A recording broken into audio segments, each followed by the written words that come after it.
As described in the previous video in this series, when you create a trial account and connect to Google Analytics, Megalytic generates a sample report. We can explore this report to learn some basics about how to work with Megalytic. To get started, click on the sample report in your dashboard. If you just created a Megalytic account, this will be your only report. Scroll down to see the charts and tables that are included in the sample report. The first chart, named Traffic Trend, shows the weekly sessions on your website over the last 13 weeks. Along with the weekly traffic bars, there is a line which shows the trend as a 90-day rolling average. You can change the date range that is displayed, as well as the time period, using the date picker. Using the period selector, you can display your data daily, weekly, or monthly. Using the date range selector, you can select a default date range. Alternatively, you can select a custom date range by clicking on the calendar to pick a start date and an end date. This traffic trend chart, like all the objects in a Megalytic report, is built from a widget.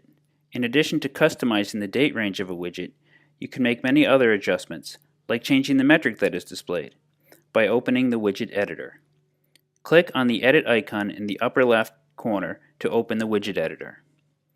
Here you can see the name of the widget used to create this chart, Rolling Average Widget. Using the metric selector, you can change the metric that is displayed in this chart. Suppose that you want to graph an important business metric, like the number of new trial accounts that have been created on your website.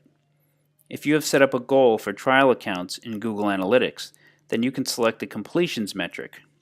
By default, this will show a chart of all goal completions, but you can restrict it to show only the trial account goal completions by using the Goal selector in the Widget Editor. This selector appears after you have chosen the completion metric.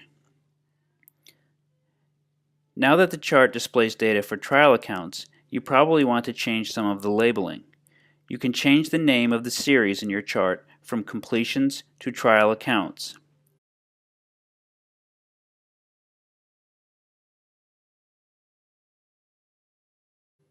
Similarly, you can change the title of the chart to Trial Account Sign-up Trend.